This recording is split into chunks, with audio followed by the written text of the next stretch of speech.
When did your gut feeling save you from a bad situation? In college, I lived in an on-campus apartment building. I went in and held the door for someone I knew behind me. She then held the door for someone I did not know. He seemed really off to me, somewhat close to college-aged, but I felt there was something wrong. Instead of taking the elevator in a split-second decision, I decided to take the stairs. He followed me into the stairwell. I ran all the way up and sprinted to my apartment with him following me, hollering that he needed to use my phone. I got in just in time to slam the door in his face and call the cops while he was still outside banging on the door and yelling. Turned out he was a local drunk, not student, who had tried multiple times to follow women into their apartments. When I was 22, I got into an Uber and my gut immediately screamed no. The driver seemed normal, but something felt completely off. I cancelled the ride and waited for another one. Later that night, that same driver was arrested for assaulting a female passenger. I still get chills thinking about it. Always trust your gut. My BF comforted me for the rest of the week. I was about to go into London on my day off, but something told me not to take the train. This was back in 1991. An IRA bomb went off in Victoria Station that morning. I was cruising through a road in the countryside, but the woods, and I saw a car, about 10 to 20 feet into the side, not in the woods, just beside the road, but I could not see anyone moving in it, or any activity. I did wanna go check it out, thinking maybe someone needed some kind of help, or maybe passed out or broken down car IG. I also was running late for a dinner date with my boyfriend.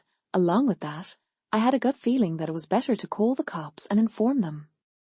Which I did.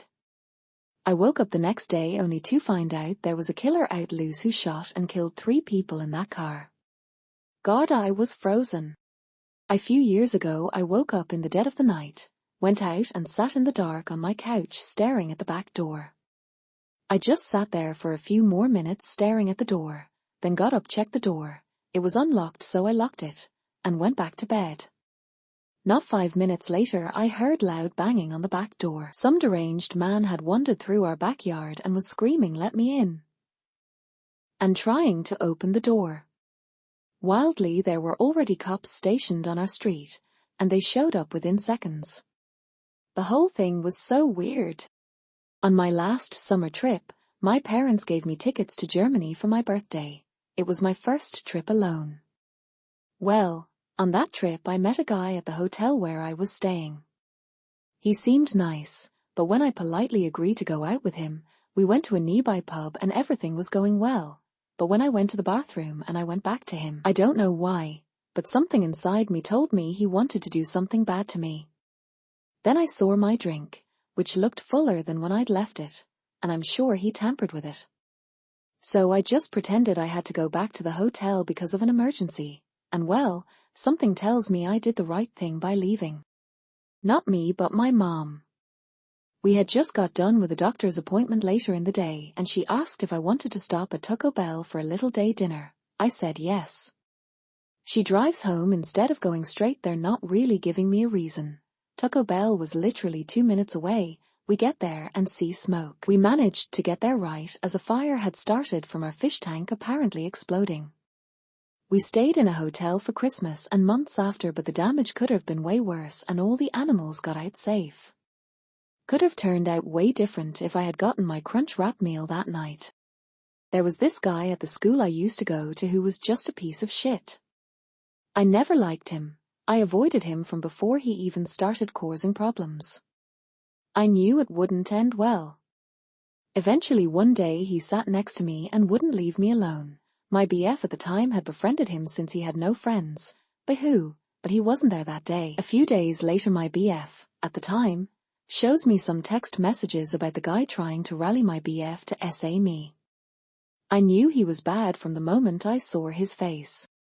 I was visiting Amsterdam by myself when I was in uni. I was sitting in a hostel, a single woman in a room with 5 strangers.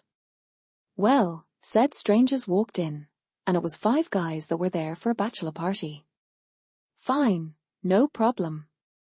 I went into the bathroom, came back and sat in my bed, and one of the guys was fidgeting with his camcorder, and I noticed the red recoding light was on. I panicked for a second and went back to the bathroom. When I came back, the camcorder was on the desk and pointed directly at my bed, with the red recording light on. I noped the fuck out of there, and to this day, know in my gut, it was absolutely the right call. I read a book called The Gift of Fear by Gavin de Becker, and shortly afterwards I heard my dog growling one night, and instead of ignoring her thinking she heard another animal in my yard, I peeked outside my window and saw a man standing in my yard and called 911 immediately. Fast forward, there had been several reported burglaries in my area, and thankfully they caught the suspect. Few years ago, myself and my other half were traveling in South Africa. They really wanted to go surfing at the beach beside us. The landlady we were staying with said her son was the local instructor and we could go with him the next day. I had a really bad feeling and said we shouldn't go. Next day comes and someone got eaten by a shark right in the bay. They went even in deep. May they rest in peace. Always trust your gut. I was at a house party in college. Dude offered to walk me to my car. Every cell in my body said no, told him my boyfriend was picking me up. Didn't have a boyfriend. 2 girls reported him that semester. You can just trust your gut. It's there for a reason. Those early warnings saved me from dangerous situations more times than I can count. Always listen to that little voice before you talk yourself out of it. 2 weeks ago I was waiting at a red light. Light turned green and started to go, but someone told me to wait. Couple seconds later, a truck hauling landscaping stuff flew through where I would have been. He would have hit my driver's seat so hard. Have it on dash cam too. A man asked me to help move some things with him when I was young. I said no, my mom is calling me. Then I doubled back. We were in an apartment complex, and there was no truck.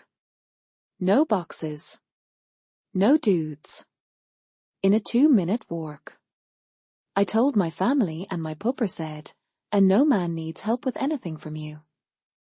But as a warning, it opened my eyes to how many warnings were being hidden in old sexist sayings and ways. Warnings that really should have just been warnings. Edit. Yup. When I said and my mom is calling me, there was a super long stretch of silence afterwards. I just stared at him blankly and ran off. I was a competitive pool and snooker player way back when. One night at a pool comp, a guy I knew well, not so much a friend, but friendly, as in I would drive him home after comps etc., was acting odd. He was always one of those guys you had to side-eye a bit, but had never done anything particularly wrong or illegal. But that night he was just off. He had asked earlier if I was still around for a ride, which I had agreed to.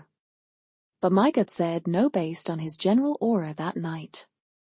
So I slipped away and went home. He killed one of the other players I knew later on.